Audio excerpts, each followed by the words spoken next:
Hello guys, ഇന്നൊരു useful ഹാക്കായിട്ടാണ് ഞാൻ വന്നിരിക്കുന്നത്. മെയിൻലി ഗേൾസിന് വളരെയധികം ഹെൽപ്ഫുള്ളാവുന്നൊരു ഹാക്കാണ്.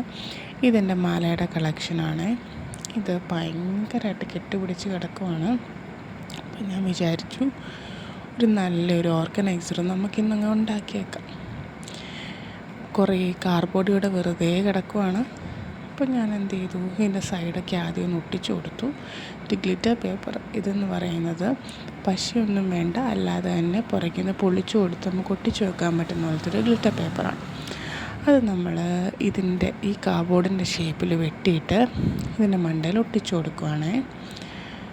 എന്നിട്ട് നമ്മൾ എന്ത് ചെയ്തു, കാർഡ്ബോർഡിൻ്റെ മണ്ടയിൽ ഒട്ടിച്ചു കൊടുത്തിട്ട് നമുക്ക് വേറെ എന്താ വേണ്ടേ, നമുക്ക് ഈ ഹാങ് ചെയ്തിടാൻ വേണ്ടിയിട്ട് ഒരു പോട്ട് പോലത്തെ സാധനം വേണം. അതിന് ഞാൻ മനസ്സിൽ വിചാരിച്ചത് ഈ കമ്മലിൻ്റെ ഒക്കെ പുറകെ വെക്കുന്ന ആ ഒരു കമ്പിയുടെ സാധനമാണ്. പക്ഷെ അത് കിട്ടിയില്ല ഇവിടെ.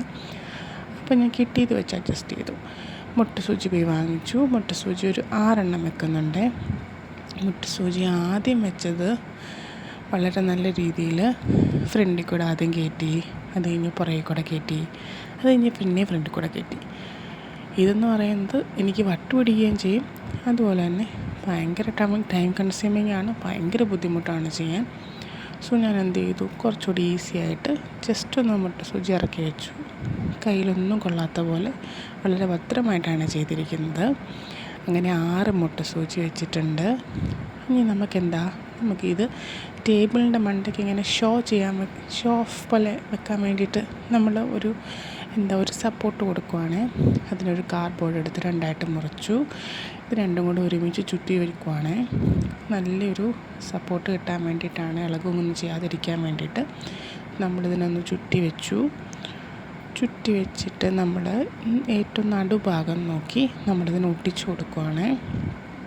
നമ്മുടെ ഫെവിക്വിക്കിൻ്റെ ഗം വെച്ചിട്ടാണ് അത് ഒട്ടിച്ചു കൊടുക്കുന്നത്. അത് ഒട്ടിച്ചു കൊടുത്ത് ഇളകിപ്പായിരിക്കാൻ വേണ്ടി പിന്നെ ഞാൻ ടേപ്പ് വെച്ച് പുറകിലത്തെ ഭാഗം കാണുന്നില്ലല്ലോ എന്ന് വെച്ചാണ്. പക്ഷെ കാറ്റത്ത് ചെറുതായിട്ടൊന്ന് ആടുന്ന പോലെ ഒരു തോന്നൽ. അപ്പോൾ ഞാൻ എന്ത് ചെയ്തു, ഒരു ചെറിയൊരു കാർഡ്ബോർഡിൻ്റെ പീസ് കൂടെ എടുത്തിട്ട് താഴെ വെച്ച് കൊടുത്തു.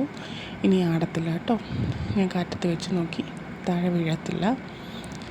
അപ്പം നല്ല സ്റ്റെബിലിറ്റിയോടെ വെച്ചു. ഇത് കണ്ടോ, ഇതാണ് എൻ്റെ മാലയുടെ അവസ്ഥ. ഈ കുരുക്കൊന്ന് അഴിക്കാൻ വേണ്ടിയിട്ട് ഞാൻ എത്ര നേരം എടുത്തെന്നറിയും. കുരുക്കെല്ലാം അഴിച്ചു കഴിഞ്ഞ് ഇത് കണ്ടോ, എന്ത് ഭംഗിയായി കാണാനെന്ന്. ഇതായിരുന്നു ഇന്നത്തെ വീഡിയോ. എല്ലാവർക്കും ഇഷ്ടപ്പെട്ടെങ്കിൽ ഒന്ന് സബ്സ്ക്രൈബ് ചെയ്യണം, ലൈക്ക് ചെയ്യണം, ഷെയർ ചെയ്യണം. Thank you.